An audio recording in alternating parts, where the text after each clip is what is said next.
नमस्कार। आप देख रहे हैं द्वापर समाचार। मैं अजय तोमर।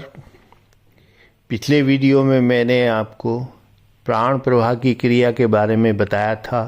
इस वीडियो में मैं आपको योगीराज श्यामाचरण लाहिड़ी महाशय द्वारा चेतना प्रवाह की व्याख्या के बारे में बताऊंगा। चेतना प्रवाह की क्रिया। चेतना शक्ति मुंड और मेरु में सर्वत्र व्याप्त रहती है, फिर भी वह 3 जगहों पर 3 क्षेत्रों की रचना करके वहाँ पर परमा, विद्या और अविद्या नामक 3 रूप धारण करती है और क्रिया करती है। वह ज्ञान रूपाति लालसा है और वह ज्ञानमयी और अत्यंत लालसामयी है, किंतु उसके प्रवाह की गति प्रवृत्तिमुखी और निवृत्तिमुखी होती है। इस प्रकार से गति के भेद से उसके प्रवाह में ज्ञान का, लालसा का लक्ष्य भिन्न प्रकार का होता है। जैसे प्रवृत्तिमुखी प्रवाह की गति में उसके ज्ञान का लक्ष्य भोग विषय और लालसा का लक्ष्य मात्रा स्पर्श या भोग है, वैसे ही उसकी निवृत्तिमुखी प्रवाह की गति में उसके ज्ञान का लक्ष्य ब्रह्म या आत्मा और उसकी लालसा का लक्ष्य ब्रह्म संस्पर्श या योग होता है। दोनों प्रकार की गतियों में प्राण और गुण उनके सहचर रहते हैं। भोग लालसा का नाम आसक्ति और योग लालसा का नाम भक्ति है। उनके प्रवाहित होने पर प्रवृत्तिमुखी गति में वह जैसे आत्मविस्तार करके स्वयं विषयों में लिप्त होती है और देही को भी लिप्त करती है, वैसे ही निवृत्तिमुखी गति में वह आत्मा को समेट कर ब्रह्म में योग युक्त करती है और देही को भी युक्त भक्ति और ज्ञानी बनाती है। इसलिए प्रवृत्तिमुखी गति में आत्मविस्तार करने पर उससे परमाविद्या और अविद्या नामक 3 रूप, ज्ञान विज्ञान और अज्ञान नामक 3 ज्ञान, चेतना, कर्ता क्रिया और कर्म नामक 3 भाव, जागृत स्वप्न और सुषुप्ति नामक 3 अवस्थाएं और भोक्ता भोग और भोग्य नामक 3 क्रियाएं प्रकाश में आती हैं।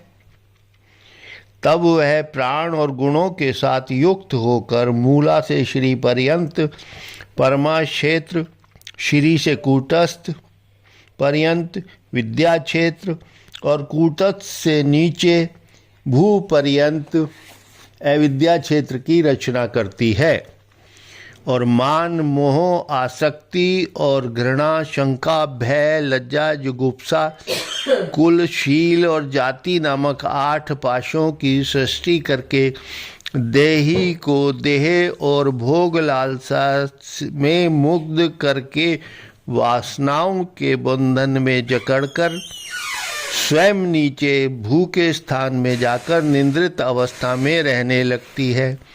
इस अवस्था में उसका नाम हो जाता है कुल कुंडलनी, क्योंकि वह देही को कुल में कुंडल के द्वारा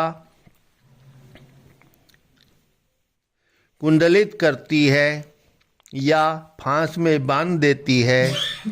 इस अवस्था में वह अविद्या के रूप में अज्ञानमयी मोहिनी और बंधन कारिणी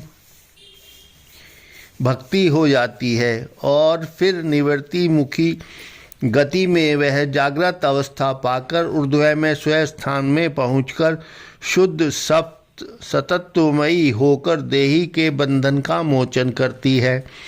तब भी वह कुल कुंडलनी ही रहती है, जिस हेतु वह तब देही को कुल से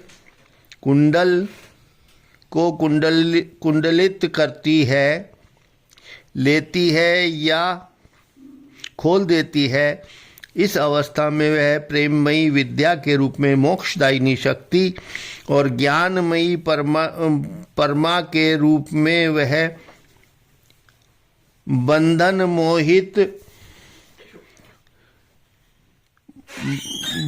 मोहित मोचन कारणी मुक्तिदायिनी शक्ति होती है। इसलिए चंडी में कहा गया है कि शैषा प्रसन्नता परमा निर्णाम भवति मुक्तये। नेक्स्ट अगले वीडियो में मैं आपको गुण प्रवाह की क्रिया के बारे में बताऊंगा। अगर आपको वीडियो अच्छा लगा हो, पसंद आया हो तो इस मेरे चैनल को सब्सक्राइब करें, लाइक करें, शेयर करें और आध्यात्म से जुड़े हुए लोगों को फॉरवर्ड करें। धन्यवाद।